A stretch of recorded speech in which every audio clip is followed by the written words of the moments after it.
Nous allons vous montrer une journée typique au CECOT aujourd'hui. Le CECOT, ou Centro de Confinamiento del Terrorismo, est une immense prison de haute sécurité où seuls les pires et les plus dangereux criminels du Salvador sont enfermés. Et cela veut dire quelque chose, car jusque récemment, le Salvador était considéré comme ayant le taux de meurtre le plus élevé au monde. Il y avait plus de 80 meurtres pour 100 000 habitants chaque année. Parce que la violence dans les rues était hors de contrôle et que les gangs tuaient des dizaines de personnes chaque jour, le gouvernement du Salvador a finalement pris des mesures et a établi le CECOT en 2021.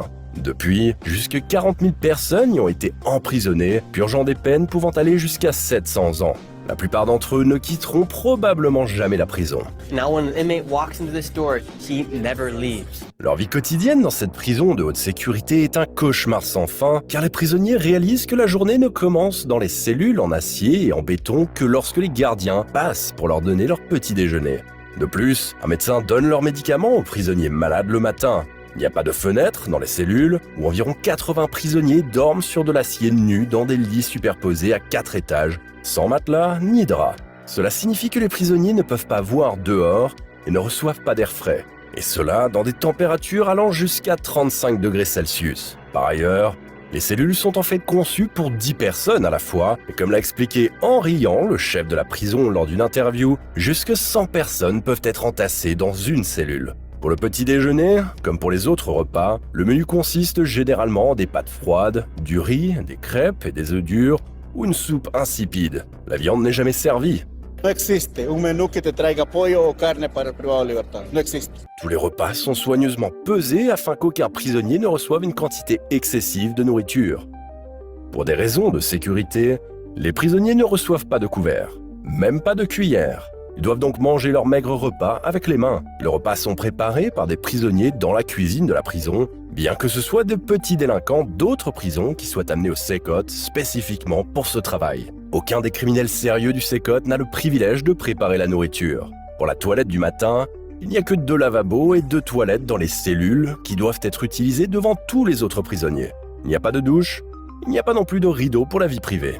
Après le petit déjeuner, les prisonniers n'ont d'autre choix que de laisser passer la journée dans les cellules exiguës et étouffantes en attendant leur prochain repas. Au CECOT, chaque prisonnier dispose d'environ 0,58 mètres carrés dans sa cellule, ce qui est bien moins que les 3,4 mètres carrés prévus à l'origine. Parce que les cellules sont également éclairées en permanence par des lumières fluorescentes, les prisonniers n'ont presque aucun sens du temps et il n'y a ni horloge, ni radio, ni télévision dans les cellules pour se divertir. Les seuls livres disponibles par cellule sont 2 bibles, comme l'exige la loi. Au total, le site du CECOT couvre 166 hectares et est donc plus grand que 32 terrains de football. Il est entouré de 2 clôtures électriques, de 2 immenses murs en béton et de 19 postes d'observation. Bien que la prison soit immense, les prisonniers passent que presque toute leur journée entassés dans un espace très restreint. Ils ne sont autorisés à quitter leur cellule sans fenêtre que 30 minutes par jour, pour faire de l'exercice sur un tapis de course. Pour cela, ils sont sortis de leur cellule en groupe avec des menottes aux mains et aux chevilles. Ils sont également très restreints en matière de sport. Il leur est interdit d'utiliser tout type d'équipement d'exercice, comme des haltères, car ils craignent que les prisonniers puissent se blesser avec. Si vous pensez que toutes ces mesures font du CECOT une prison sans violence entre les prisonniers, vous vous trompez. Il y a des bagarres entre détenus presque tous les jours. Et même si personne n'a d'armes, elles sont souvent très dangereuses. How many people did you kill? I do not remember. C'est pourquoi 600 soldats lourdement armés et 250 policiers sont chargés de surveiller les prisonniers du CECOT. Et ils ne sont pas non plus très minutieux avec les prisonniers. Entre autres choses, ils coupent souvent l'eau et l'électricité dans les cellules depuis l'extérieur pour rendre la situation encore plus insupportable pour les détenus. Selon des organisations de défense des droits de l'homme, il y a également des cas de torture de prisonniers au CECOT, certains comparant même la prison de haute sécurité à des camps de concentration. Il y a même des rapports selon lesquels les prisonniers sont punis par les gardiens en étant placés dans des cages métalliques et immergés dans l'eau. Cependant, ces actes ne sont pas les méfaits de quelques gardiens, mais sont systématiques. Cela commence par le fait que la tête de chaque prisonnier est entièrement rasée tous les 5 jours. Parfois, ils sont tous conduits dans la cour ou dans le couloir, où ils doivent rester immobiles pendant des heures avec les mains derrière la tête. L'objectif de tout cela est de faire en sorte que les prisonniers ne se sentent plus comme des êtres humains. Quiconque se fait remarquer est également enfermé pendant des jours dans une petite cellule sombre en béton en guise de punition supplémentaire où il reste alors complètement isolé dans le noir. Même les choses qui sont fournies dans presque toutes les autres prisons de haute sécurité au monde ne sont pas disponibles au SECO. Les prisonniers ne sont pas autorisés à recevoir des visites des membres de leur famille ou d'avocats. Ils ne peuvent pas non plus passer d'appels téléphoniques, ni écrire ou recevoir de lettres, et il n'y a aucun signal de téléphone mobile nulle part dans la prison. Par conséquent, les prisonniers n'ont aucun contact avec le monde extérieur. Seuls ceux qui ont été classés comme peu dangereux disposent de quelques options, mais certainement pas ce que vous pourriez attendre. Les prisonniers bénéficiant de ce soi-disant privilège sont emmenés sur des chantiers, des usines et des plantations pendant la journée, où ils sont ensuite utilisés pour des travaux forcés difficiles. Le président du Salvador désigne euphémiquement ce travail forcé comme un programme de formation dans lequel les prisonniers payent pour les dommages qu'ils ont causés à la société.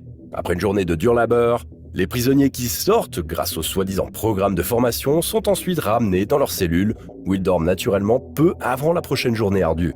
Avant cela, cependant, ils doivent subir un contrôle corporel complet et une fouille minutieuse pour s'assurer qu'ils n'ont pas introduit de contrebande. D'ailleurs, s'échapper de cet enfer est considéré comme impossible, car outre le fait que les prisonniers soient étroitement surveillés par les gardiens et les dernières technologies, la prison de haute sécurité est également située au milieu de nulle part. Même si vous parveniez à sortir, vous seriez repris en un rien de temps. Les prisonniers n'ont donc pas d'autre choix que d'attendre jour après jour, du matin au soir, dans leurs cellules jusqu'à leur mort. We have made a commitment to the people of El Salvador that they will never be released to the communities. Bien que la plupart des citoyens au Salvador soient plutôt satisfaits que le gouvernement arrête des gangs depuis quelque temps et enferme leurs membres au SECO, parfois sans justification ou ordonnance judiciaire, il y a aussi des critiques concernant les procédures et les conditions de détention dans cette prison de haute sécurité.